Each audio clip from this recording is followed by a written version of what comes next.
Muy bien, bienvenidos a esta lección número 11 de este curso de redacción académica. Escribe tu primer artículo sin morir en el intento. Esta es la lección 11 y la primera parte de esta lección 11. La primera parte hablaremos de cómo citar. Para empezar a hablar de esto voy a mostrarles un ejemplo. Tenemos aquí un artículo que está ya totalmente, está terminado, pero quiero que notemos en este artículo algunos elementos clave. Y estos elementos los he marcado en color verde y en color amarillo. Veamos. Están aquí, fíjense. Están muchos elementos marcados. Aquí elementos en color amarillo. Aquí están otros en amarillo. Están aquí otros en color verde, en amarillo, en amarillo, en amarillo. Otros aquí también en amarillo. Aquí otros están en color verde, están en color verde. Están en color verde. Verde, amarillo, verde, amarillo. Bueno, entonces veamos que he resaltado algunos fragmentos y quiero que notemos por qué he resaltado estos fragmentos. Cuando nosotros escribimos un artículo científico, lo que hacemos básicamente es defender una tesis que hemos encontrado. Es decir, después de un proceso de razonamiento, de investigación, de experimentación, nosotros estamos en la capacidad de plantear que una tesis es cierta. Entonces, para hacerlo, nosotros brindamos a nuestro lector una serie de argumentos. Entre los argumentos que más usamos en lo inmediato cuando estamos empezando a escribir son los argumentos textuales, los argumentos basados en libros, los argumentos basados en bibliografía. Entonces, para hacer esto, nosotros citamos lo que dicen otros autores que apoyan lo que yo como autor pretendo comunicar en mi tesis, pretendo demostrar. Entonces, lo que hago básicamente es utilizo las voces de otros autores para defender lo que yo estoy sosteniendo. Utilizo fragmentos de otros autores para sustentar mi tesis. Y veamos, esto se ve en este trabajo. Veamos aquí, fíjense, en términos de Yves Chevallard, 1991, todo esto dice, esto es la transposición didáctica. Está hablando de que Yves Chevallard dice esto, que esto es la transposición didáctica. Miren aquí, para poder observar estos otros factores, la categoría analítica intermedia de discurso histórico escolar también está citando una idea de Pla escrita en el 2008. Veamos aquí. Las anteriores eran citas parafraseadas, esta es una cita textual. Veamos, momentos de crisis del tiempo, junto con las articulaciones entre pasado, el presente y el futuro dejan de parecer obvias. Esto lo dice Hartog en el año 2007 en la página 38. Y preguntarse, ¿estamos en un pasado olvidado, ante un pasado recordando en demasía, ante un presente que se consume de forma ininterrumpida, etcétera? Esto lo dice Hartog 2007 en la página 38. Entonces, si nos damos cuenta, lo que está haciendo es el autor del libro, el autor de este artículo escribe sus ideas propias, pero sus ideas propias las va reforzando, las va argumentando con ideas de lo que dicen otros autores, ¿no? Y eso se hace durante todo el texto, se hace durante todo el escrito, se va argumentando y sosteniendo las ideas propias a partir de lo que dicen otras personas. Entonces, eso es lo que hacemos, utilizamos citas bibliográficas. Cada uno de estos son fragmentos, ¿no? Cada uno de estos son fragmentos de lo que dicen otras personas. Pero veámoslo en cuanto a forma. Esos fragmentos, sean parafraseados o sean textuales, siempre tienen una fuente, una cita, es decir, está aquí el fragmento entrecomillado y entre paréntesis a su ladito está entre paréntesis la fuente de donde proviene, ¿no? Vemoslo aquí igual, está el fragmento aquí entre paréntesis, porque esto es algo que se copió textualmente, y está también entre paréntesis la fuente, la cita de donde proviene. Y esa cita generalmente es el apellido del autor, el año, el apellido del autor, el año y la página en la que se encuentra. Bueno, de eso entonces vamos a hablar en esta presentación. Entonces hablemos en esta lección, hablemos de cómo citar.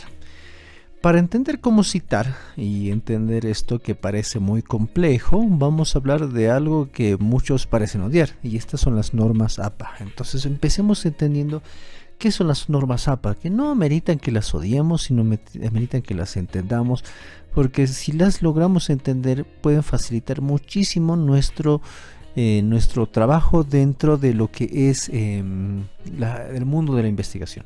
Pues las normas APA son un conjunto de reglas, un conjunto de normas planteadas hace ya bastantes años por la por la Asociación Americana de Psicología, de ahí proviene justamente la abreviación, y que ese conjunto de normas, de reglas, pretende universalizar, pretende facilitar la comunicación dentro del mundo de la escritura académica, y específicamente en lo referido a la citación de fuentes, a la referenciación de fuentes y a las bibliografías, ¿no? Estas normas APA o reglas APA, si bien tienen su nacimiento dentro de lo que es el mundo de la psicología, son muy populares en las ciencias humanas, en muchas ciencias humanas, en las ciencias sociales, en las económicas y en las ciencias aplicadas. Se ha estado utilizando normas APAs, particularmente dentro de las ciencias humanas, ¿no? Y el propósito es justamente universalizar la comunicación dentro de los trabajos académicos, sean a nivel de artículos de investigación, de trabajos prácticos de los estudiantes, tesis, en fin. Entonces es algo que debemos siempre tener en cuenta cuando hablamos de producción académica científica. Entonces, cuando hablamos de las normas APA, es un mundo relativamente amplio, pero en esta ocasión vamos a hablar de cómo citar. Solamente vamos a hablar de cómo citar porque en realidad cuando hablamos de estas normas APA nos refiere incluso a cuestiones de formato. Hay de qué tamaño deben ser los márgenes, qué tamaño deben ser las letras, el interlineado, los formatos de las carátulas. Nos brinda también cómo deben ser la lista de referencias bibliográficas que están al final de estos trabajos académicos. Nos da una serie de pautas para todo eso. Pero nosotros en esta lección número 11, en esta primera parte de la lección número 11, nos vamos a ocupar únicamente de las citas que están dentro del cuerpo principal del texto académico, del artículo científico. Esas citas que hemos visto hace ratito en el ejemplo, de las citas que vimos en ese documento PDF que estábamos viéndolo hace rato, nos vamos a ocupar específicamente en esta sesión de eso. En una lección posterior vamos a hablar de los otros elementos que componen las reglas APA. Vamos a hablar en primer lugar de cómo citar, pues porque es lo más inmediato que necesitamos cuando estamos escribiendo un artículo científico. ¿Qué es una cita en primer lugar? Una cita es una expresión parcial de ideas en un texto con referencia al original de la fuente. La cita ofrece información del autor y año de publicación.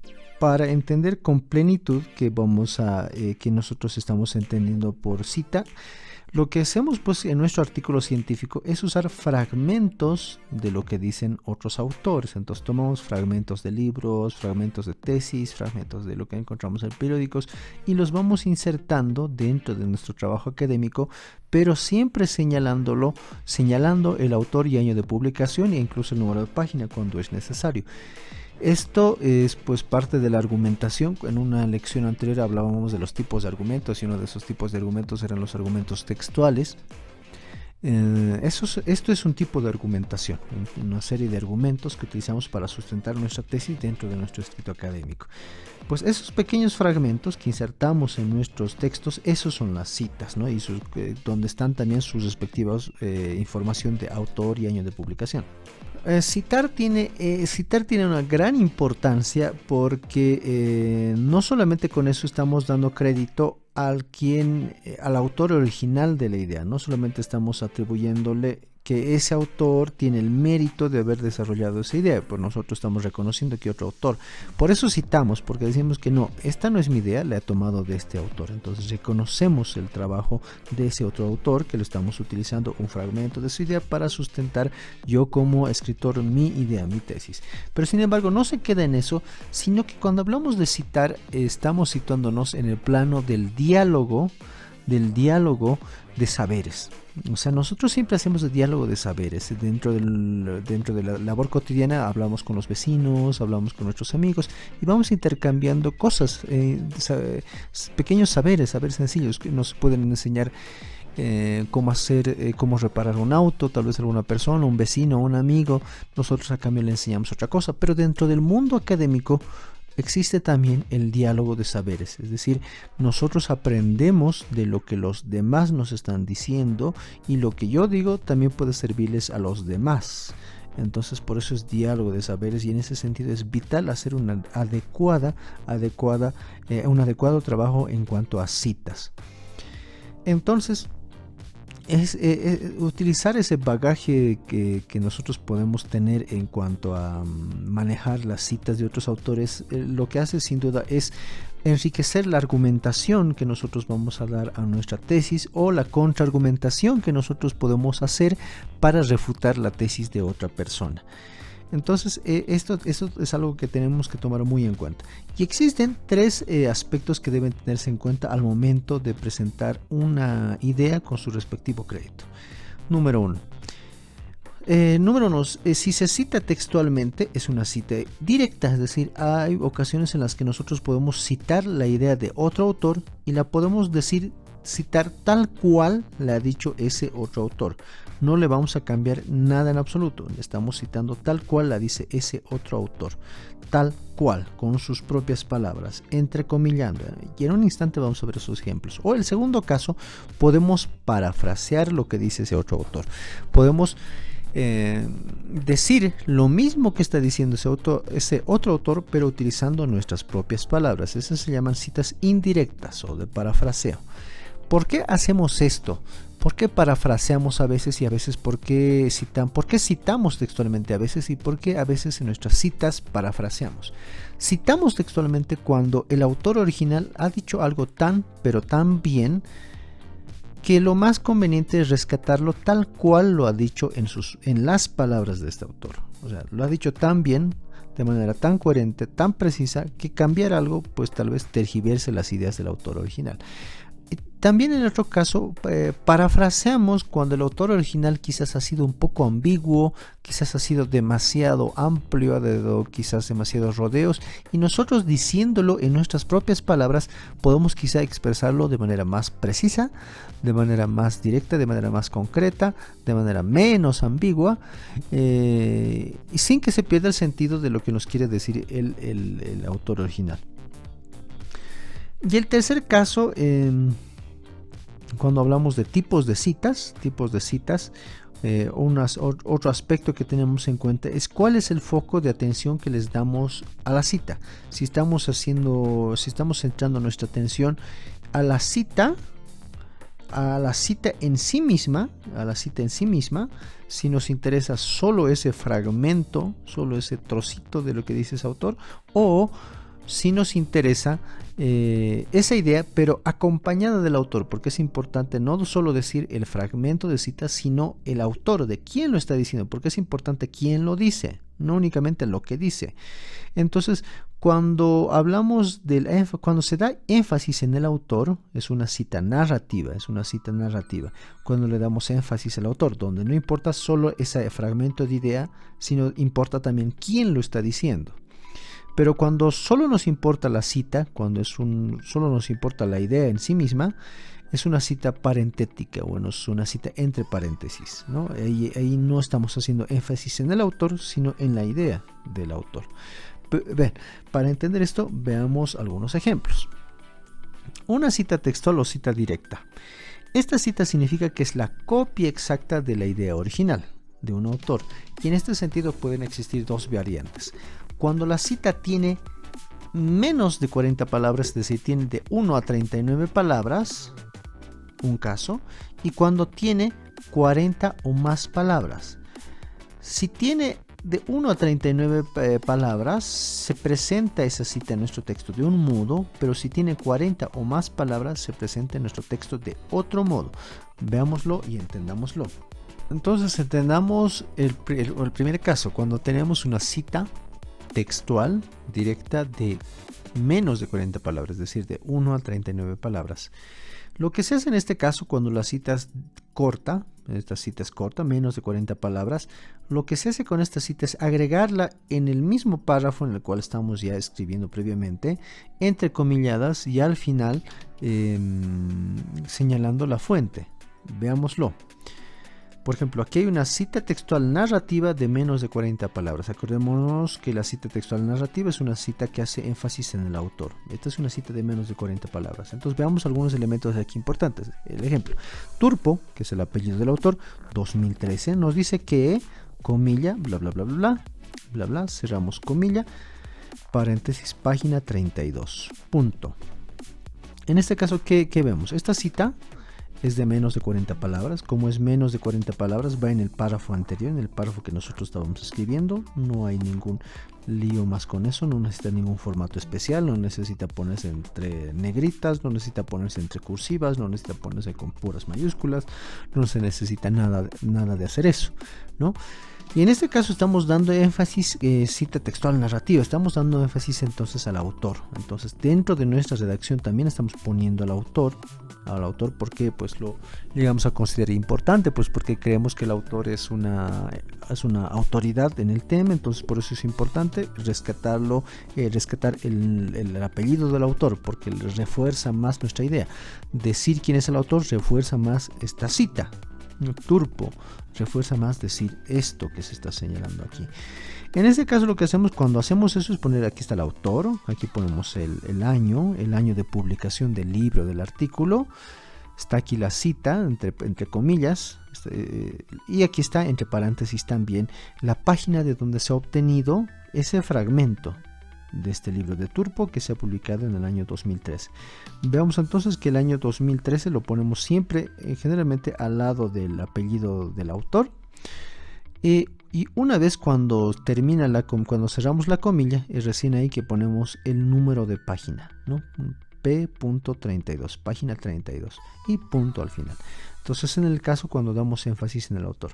Pero también podemos dar énfasis únicamente en la cita, cuando no nos interesa tanto quién lo dice, no nos interesa tanto el autor. Entonces se llama cita textual entre paréntesis o parentética de menos de 40 palabras. Seguimos hablando de citas de menos de 40 palabras. La virtualidad presenta muchas complejidades, así, comillas, los procesos educativos en los entornos virtuales constituyen una secuencia de actos concatenados, estructurada en varios niveles y dimensiones. Cierro comillas. Paréntesis, Turpo, 2013, punto, página P.32, punto aparte o punto seguido. Entonces, ¿qué estamos haciendo aquí? Aquí ya no estamos nombrando al autor, porque nosotros consideramos que en este caso no es tan necesario decir el autor, porque es más importante la idea, la cita, que el propio autor. No nos interesa tanto el autor, no nos interesa resaltar el autor, sino el texto. Por eso el autor lo estamos mandando aquí dentro del paréntesis. Es diferente a este caso, les decía, que aquí sí nos parece interesante. Mandamos el autor como parte de nuestro párrafo, al ladito ponemos paréntesis, el año, y escribimos la cita y luego está el número de página. Entonces es una cuestión que debiera depender del criterio de cada investigador. Por ejemplo, si vamos a citar a Piaget, que es una autoridad en temas educativos, entonces lo que utilizaremos sin duda será esto, citarlo, hacer una cita textual narrativa, porque Piaget no es cualquier persona, es una autoridad en el tema. Entonces hacer que forme parte de nuestra redacción y no ponerlo entre comillas, sin duda enriquece la fuerza que le estamos dando a esta cita. ¿Qué hacemos cuando tenemos citas textuales largas? Esas citas textuales largas son cuando la cita tiene 40 o más palabras. Entonces, en primer lugar, para ese tipo de citas no utilizamos comillas para encerrar esa cita larga, ¿no? Además de eso, inicia una cita en un párrafo aparte. Esa cita siempre tiene que estar en un párrafo aparte, y al lado izquierdo, es decir, a este lado, tiene que haber una sangría de 1.27 centímetros. No utilizamos un interlineado particular en la cita, en ese bloque aparte, en ese párrafo aparte, y no agregamos espacio adicional antes o después de la cita. Además, si hay párrafos adicionales dentro de la cita, ponemos sangría en la primera línea de cada párrafo subsiguiente de 0.5 pulgadas. Además de eso, no agregamos un punto después del paréntesis. Se cierra, del paréntesis se cierra en ningún caso, ¿no? Es decir, no agregamos un punto después del paréntesis. Tenemos aquí un ejemplo entonces de una cita de más de 40 palabras. o sea que el texto que nosotros originalmente estamos escribiendo. Y luego esta cita es una cita de más de 40 palabras. Entonces, ¿qué se hace con eso? Decíamos, en primer lugar, se lo manda en un párrafo aparte, en un bloque aparte. Número 2, fíjense, aquí hacemos una sangría. Esa sangría es de 1.27 centímetros, una sangría a este lado. En el otro lado lo dejamos normal, no necesitamos poner sangrías. Y entonces hacemos toda la cita, esta cita de más de 40 palabras. En este caso, fíjense, es una cita textual narrativa, es decir, es una cita que hace énfasis en el autor, por eso el autor está aquí afuera. Escribimos todo, esta cita que está más de 40 palabras, y finalizando ponemos el número de página de donde proviene esta cita, de un libro publicado en el 2013 por Turpo. Entonces, fíjense, más de 40 palabras, párrafo aparte y con una sangría en el lado izquierdo. Ahora veamos otro ejemplo de una cita textual entre paréntesis, es decir, una cita larga de más de 40 palabras, pero que ya no hace énfasis en el autor, sino en la cita en sí misma. Entonces vemos aquí que, bueno, nuestro párrafo estará escrito, todo estará alineado a este lado. Aquí hay una sangría de 1.27 centímetros, está la cita, y al final de la cita, fíjense, está la fuente donde proviene Turpo, 2013, página 32, paréntesis y punto, ¿no? Un punto aparte en este caso. Entonces existe también esta posibilidad. Uno de los casos que también se presenta mucho en los trabajos académicos son las citas de citas, es decir, cuando nosotros encontramos en un libro, encontramos que el autor de ese libro ha citado a otro autor y a nosotros nos interesa esa cita, es decir, nos interesa eso que el autor ha citado de otro autor original. Entonces a nosotros nos parece importante eso, rescatarlo y que vaya a formar parte de nuestro trabajo. Y para esto veamos dos ejemplos, para el caso de la cita narrativa y para el caso de la cita entre paréntesis. Ya saben, reitero, está por demás decirlo, pero por si acaso podemos utilizar tanto una cita narrativa o una cita entre paréntesis, dependiendo si queremos darle énfasis al autor dentro de nuestro trabajo para señalar esta cita o no queremos señalar al autor, ¿no? Entonces eso a criterio de cada investigador. Aquí vamos en la cita narrativa. Para Piaget, 1992, citado en Pérez 2014, el conocimiento ordinario es importante, cierro de comillas, página 10. Analicemos esto. Para Piaget, bueno, Piaget es el autor original.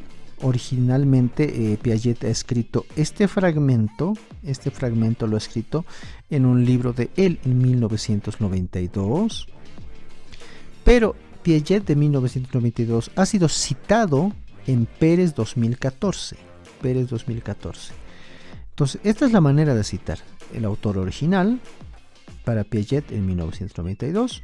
¿Y dónde nosotros lo hemos encontrado? No hemos encontrado Piaget en este documento de Piaget de 1992. No lo encontramos, sino el que encontramos nosotros es Pérez. Digamos, es un libro que ha citado algo de Piaget. Pérez es un autor que ha encontrado algo de Piaget. Nosotros hemos encontrado Pérez. Y dentro del libro de Pérez nos interesa algo que Pérez está citando de Piaget. Entonces escribió Piaget originalmente en 1992. Lo encontramos en Pérez en un libro de 2014. Y el número de página. ¿Número de página de dónde? ¿Del libro de Piaget o del libro de Pérez? En nuestro caso, para este caso específico, es del número de página, de la página 10, que lo encontramos en Pérez 2014. Es decir, en el libro de Pérez, cuando busquemos en la bibliografía final y lo encontremos por ahí en una biblioteca, nos vamos a dirigir a Pérez 2014, vamos a ir a la página 10 de ese documento y vamos a encontrar esta cita, que no es original de Pérez, que es una fuente citada de Piaget. Para el caso de cita entre paréntesis, pues va más o menos similar. La corriente constructivista señala que el conocimiento ordinario es importante porque constituye parte de los conocimientos previos a partir del cual iniciamos la construcción del saber. Piaget, 1992, veamos Piaget, 1992, esto es el autor original.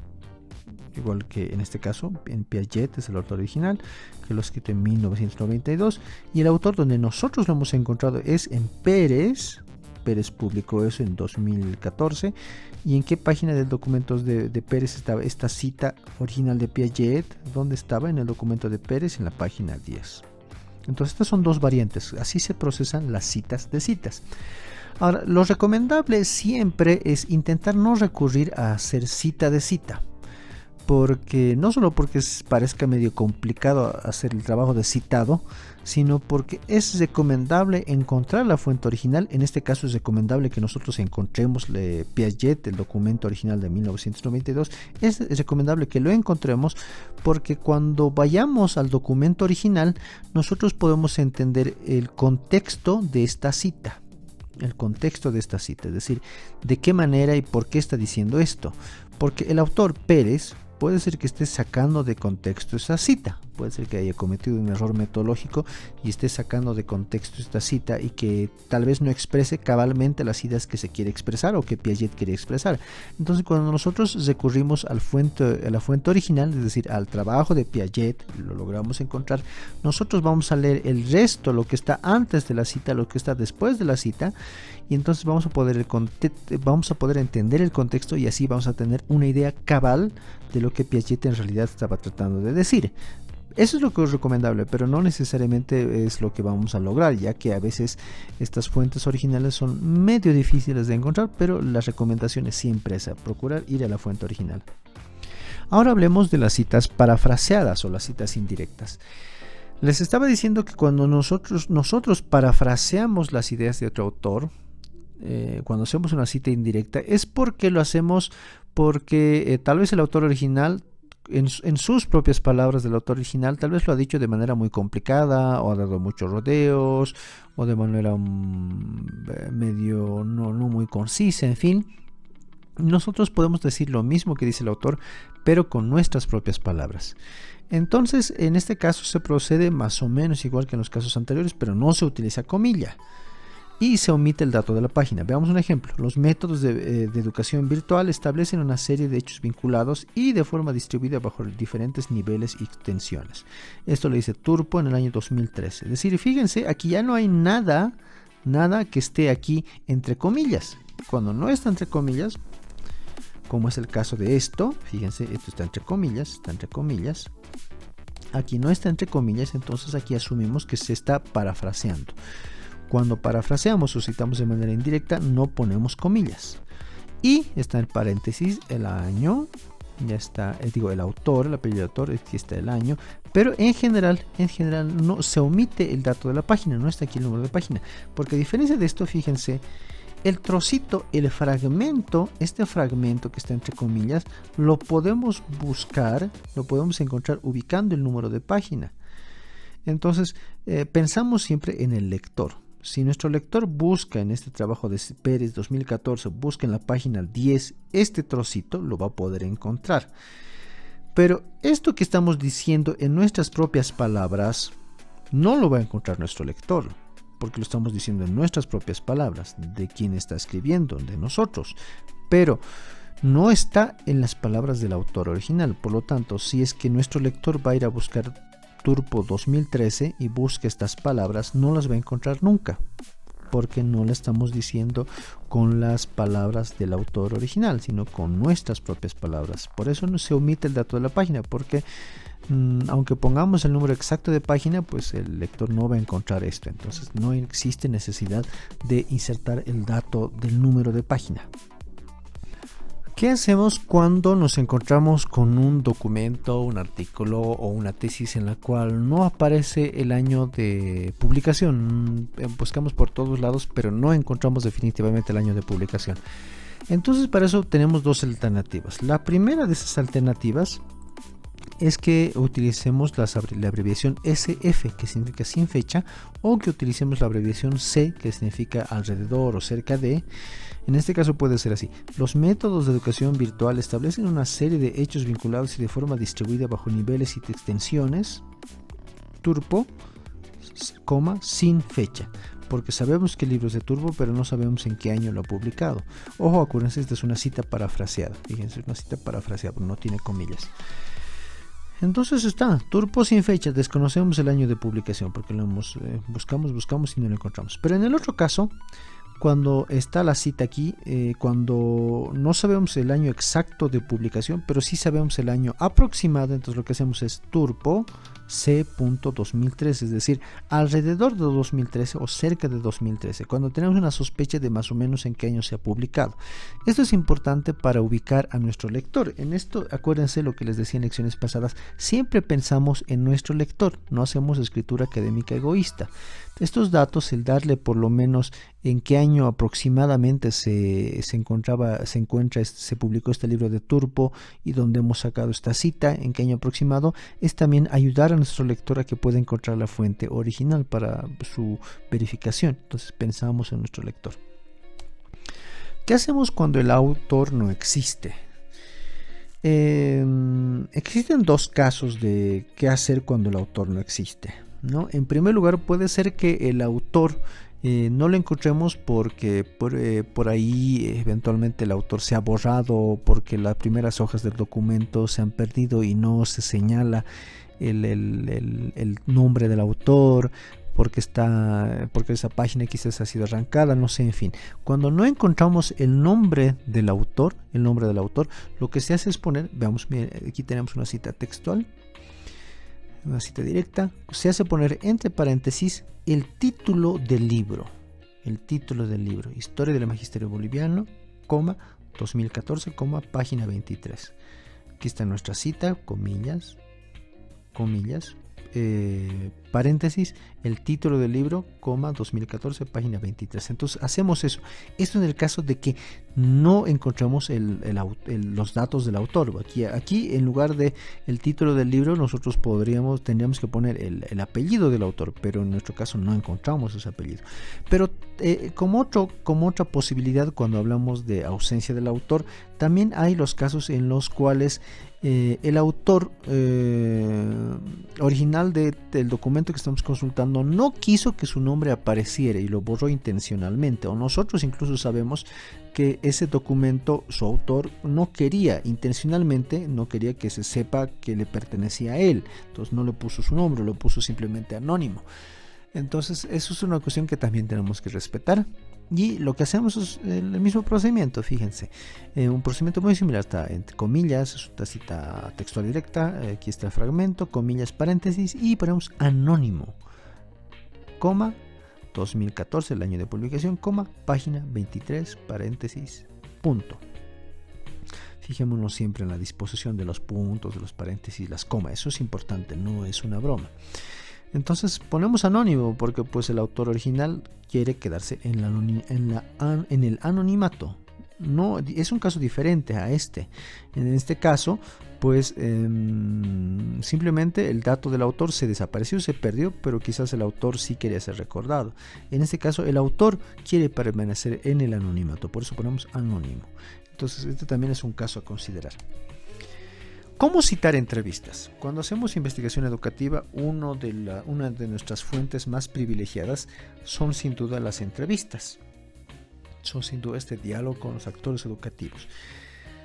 Entonces, existen varias maneras de citar las entrevistas y básicamente dependen si nuestros lectores van a tener disponibilidad del audio de la entrevista y la respectiva transcripción de la entrevista. En general, cuando estamos haciendo investigación más formal, tenemos las dos cosas, tenemos el audio y tenemos la transcripción de la entrevista. Y estas pueden llegar a estar disponibles, sea mediante internet, sea que estén las transcripciones al final de nuestro artículo o al final de nuestro libro, en los anexos, en fin, tendrían que estar siempre disponibles esos elementos para que nuestro lector pueda verificarlos.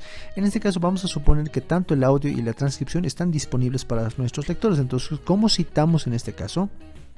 Fijémonos, hay dos posibilidades, ¿no? De la misma manera que teníamos en los anteriores casos, cuando hacemos énfasis en el autor o cuando hacemos énfasis en la propia cita, ¿no? Y veamos, según el testimonio del portero de la escuela, la zona de alto riesgo para los estudiantes, pues constantemente suceden asaltos, paréntesis, esto lo hizo Baltazar, como en el año 2020. Es una entrevista que le hicimos a esta persona que se llama Baltasar. Es una entrevista que nosotros como investigadores la hicimos, y la entrevista la hicimos en el año 2020, en el año 2020. Otro caso es, según testimonio de don Dionisio Baltasar, portero de la escuela, la zona de alto riesgo para los estudiantes, pues constantemente suceden asaltos, año 2020, 2020.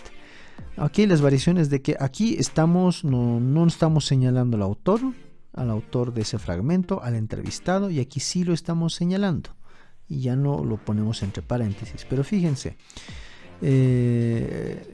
Fíjense en este caso, algo importante que resaltar en este caso es que nosotros siempre tenemos que, cuando hablamos de entrevistas a actores educativos, tenemos siempre que decir qué tipo de actor educativo es. Fíjense, aquí lo estamos haciendo según el testimonio del portero de la escuela, según el testimonio de don Dionisio, portero de la escuela. Cuando hacemos diálogo con actores educativos, es recomendable siempre señalar qué tipo de actor es, si es un profesor, si es un estudiante, si es un padre de familia. ¿Por qué? Porque a partir del tipo de actor educativo que es, distinguiendo el tipo de actor educativo que es, también nos permite hacer un análisis distintivo, porque no es lo mismo que sobre un fenómeno, no es lo mismo lo que puede decir un estudiante que lo que puede decir un profesor respecto a un mismo fenómeno, porque tienen dos puntos diferentes, están en roles diferentes. Uno es estudiante y el otro es profesor, pero pueden hablar sobre un mismo fenómeno.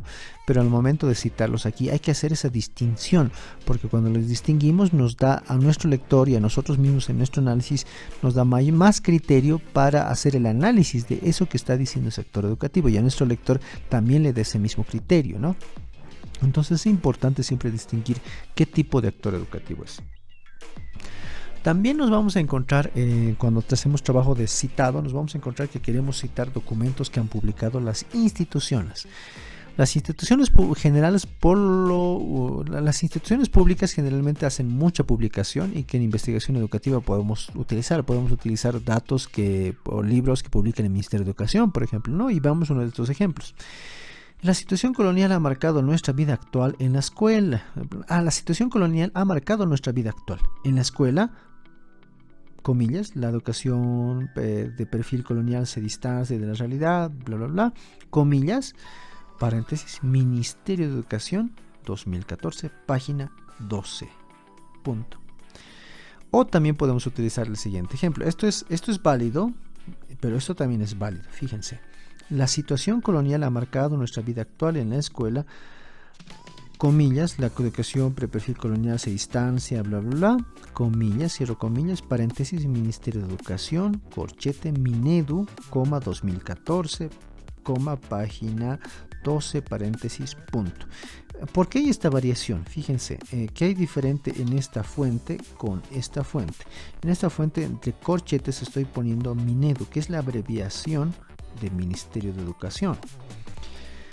Cuando en mi trabajo voy a citar al Ministerio de Educación por una única vez, entonces vale esto está bien. Pero cuando en mi trabajo voy a citar al Ministerio de Educación muchas veces, reiteradas veces, lo que puedo proceder es esto. La primera vez que cita al Ministerio de Educación, únicamente voy a poner paréntesis, Ministerio de Educación, corchete Minedu, 2014, página 12, paréntesis, punto. Pero la segunda, la tercera, la cuarta, la quinta y las restantes veces que voy a citar al Ministerio de Educación, voy a poner únicamente paréntesis, Minedu, así entre mayúsculas todo, Minedu, 2014, página 12, cierro paréntesis, ya sin el corchete y sin ponerlo completo. O sea, reitero, ponemos paréntesis, Minedu, 2014, página 12, cierro comillas. Entonces, eso las siguientes veces que vaya a citar nuevamente al Ministerio de Educación.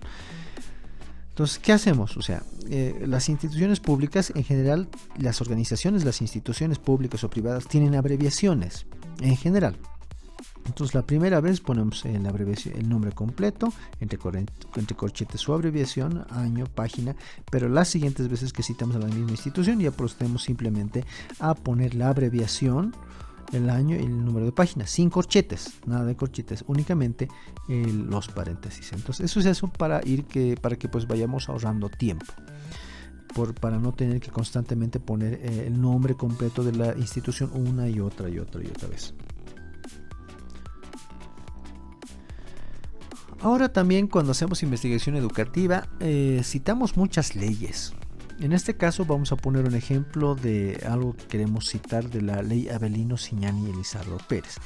Vamos a ver una cita corta y vamos a ver una cita larga de más de 40 o más palabras. Fijémonos, la concreción curricular no se limita a lo nacional, pues en el parágrafo segundo del artículo 70 de la ley educativa vigente señala que, paréntesis, las naciones y pueblos indígenas, originarios y campesinos, etcétera, etcétera, cierro comillas, paréntesis, ley de la educación número 070, Avelino Signani y Elizardo Pérez, coma, año en el que se ha publicado esa ley, el año en el que se ha publicado en la Gaceta Oficial. En el caso boliviano, las leyes se publican en la Gaceta Oficial del Estado Plurinacional, coma, página 28.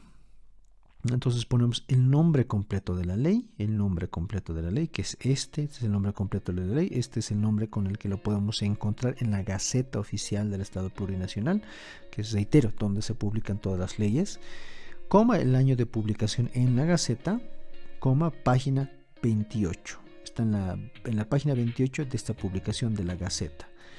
Aquí no ponemos el nombre de la institución que lo ha publicado, no ponemos el nombre ni el de un apellido de una persona en particular, ponemos el nombre de la ley, el año de publicación y número de página. En el caso de que sea una cita de más de 40 palabras, lo mismo. El currículo regionalizado, etcétera, etcétera. Ya saben, no ponemos ni paréntesis, pero sí no ponemos comillas aquí ni aquí, pero sí aquí hay una sangría que ponemos a todo el bloque. Ponemos, está toda la cita, está, y nuevamente ley de educación número 70, Avelino Signani y Elizardo Pérez, 2010, página 28. Entonces eso es una cita, para una cita corta y una cita larga de leyes. ¿Qué pasa cuando citamos al mismo autor una y otra vez en el texto? Esto lo habíamos visto en el caso de las instituciones, pero ¿qué pasa con los autores? Cuando es un autor, o cuando es dos autores, o cuando es tres autores, cuando es 5 autores, en fin, ¿cómo los citamos? Por ejemplo, trabajo hecho por un solo autor. La primera vez que va a aparecer dentro de nuestro texto, simplemente, si es un autor, pues ponemos Ramírez, por ejemplo, 2015, pero si lo citamos más y más veces en el resto de nuestro texto, pues ponemos simplemente Ramírez 2015 una y otra vez. Cuando está todo entre paréntesis o cita parentética, ponemos Ramírez, 2015, todo entre paréntesis, una y otra vez. Aquí no hay problema, volvemos a repetir el mismo formato una y otra vez, conforme todas las veces que aparezca en nuestro documento este autor. Pero ¿qué pasa cuando es con dos autores? Cuando es un trabajo hecho por dos autores, Ramírez y Cano 2004 la primera vez, y las siguientes veces que aparezca es Ramírez y Cano nuevamente, entre paréntesis el año de publicación, una y otra vez, todas las veces que se citen. Cuando es una cita parentética, entre paréntesis, pues Ramírez y Cano, este signo especial de I, ojo, este signo especial de I, no es esta misma I, ojo, porque cuando está fuera del paréntesis ya es esta I normal, digamos, pero cuando está dentro del paréntesis, cuando es una cita parentética, utilizamos este signo especial, Ramírez y Cano, 2004, y todas las siguientes veces que aparezca citado en nuestro documento, ponemos Ramírez y Cano 2014. ¿Cuándo varía esto? ¿Cuándo cambia esto? Cuando ya utilizamos trabajos o documentos hechos por 3 autores. Por ejemplo, veamos aquí, es una cita con énfasis en el autor. Ramírez, Cano y Rojas en el año 2011, veamos, así se lo cita por primera vez, pero cuando se la cita una segunda, una tercera, una cuarta, una quinta vez dentro de nuestro mismo documento, ponemos Ramírez et al. 2011, que es el año de publicación. ¿Qué estamos diciendo? Ramírez y otros. O sea, estamos omitiendo a Cano y Rojas. Simplemente estamos diciendo Ramírez et al. Porque para la segunda, para la tercera, para la cuarta, para la 10ª vez que vayamos a citar a estos autores, ya no los ponemos completos, sino simplemente ponemos al primer autor, Ramírez et al, Ramírez y otros. Ya no ponemos completo. Lo ponemos completo a todos los autores solamente la primera vez. Y en el caso de las citas parentéticas, lo mismo. Fíjense, Ramírez, Cano y Rojas, 2011, pero las siguientes veces solo la primera va así y las siguientes veces va Ramírez et al. 2011. Entonces eso tomémoslo muy en cuenta. ¿Qué sucede cuando tenemos un trabajo hecho por 4 autores? Cuando lo citamos por primera vez, van todos los apellidos: Ramírez, Cano, Rojas y Acuña, 2014. Esto es una cita con énfasis en los autores. Y las siguientes veces, la segunda, la tercera, la cuarta, la quinta vez que queramos citar a este conjunto de autores, nuevamente, como en el caso anterior, simplemente ponemos Ramírez et al. Punto, paréntesis, 2014, paréntesis. Esto estamos tratando de decir Ramírez y otros, acuérdense. ¿Y esos otros quiénes son? Cano, Rojas, Acuña. En el caso de las citas parentéticas, donde no se hace énfasis en el autor, sino en la misma cita, ponemos Ramírez, Cano, Rojas y Acuña, 2014. Y la segunda, la tercera, la cuarta, el resto de ocasiones ponemos Ramírez et al. Punto 2014. Entonces, es el mismo procedimiento, fíjense, cuando es un trabajo hecho por 5 autores. La primera vez, todos los autores, y las siguientes veces únicamente el primer autor y luego et al. Punto y el año de publicación entre paréntesis. O cuando estamos trabajando en citas parentéticas, entre paréntesis todos los autores, 2010, paréntesis, y las siguientes veces, para la cita parentética, pues ponemos Ramírez et al. Y cuando es un trabajo hecho por 6 autores, aquí ya también hay otra variación importante. Cuando es una cita hecha por 6 autores, desde la primera vez ponemos el primer autor únicamente y luego ponemos et al. Ramírez et al. Y 2015. Y la segunda, la tercera, la quinta vez, la 10ª vez que citamos este trabajo hecho por 6 autores, ponemos solamente Ramírez et al. Punto paréntesis año, cerramos paréntesis. Para las citas parentéticas lo mismo, Ramírez et al. ¿Por qué para trabajo de 6 autores o más directamente ponemos et al? Porque son demasiados para que vayan dentro del cuerpo de nuestro texto. Entonces, desde la primera vez ya ponemos directamente et al y mantenemos et al para las siguientes veces. A diferencia de cuando se está hecho por 5 autores o por 4 autores, que la primera vez ponemos todos los apellidos completos, pero cuando es de 6 autores o más, y ahí sí, directamente desde la primera vez ponemos et al. Entonces, con eso concluimos esta primera parte de la lección 11 que trabaja las normas APA. Es importante saber cómo citar, porque citar no solamente hace que nosotros respetemos las ideas de los otros autores, sino porque trabajamos, como les decía, en este diálogo de saberes, y además porque cuando hacemos un correcto trabajo de citado, demostramos formalidad y seriedad en nuestra investigación, en nuestra redacción a nuestros lectores. Un trabajo que no demuestra solvencia en el manejo de las normas APA, para nuestro caso, porque hay muchísimas normas, las normas Vancouver, Chicago, existen muchas normas aparte del APA, pero cuando no utilizamos estas normas bien adecuadamente, pues le estamos diciendo a nuestro lector que nuestro trabajo es informal y no es serio, porque no manejamos algo que en realidad es sencillo, ¿no? Entonces siempre tenemos que tener en cuenta eso, ¿no? Un manejo serio de las fuentes. Bueno, será hasta una próxima oportunidad. Me despido de ustedes. Nos vemos hasta la siguiente lección. Nos vemos en realidad hasta la segunda parte de la lección número 11. Chao, chao.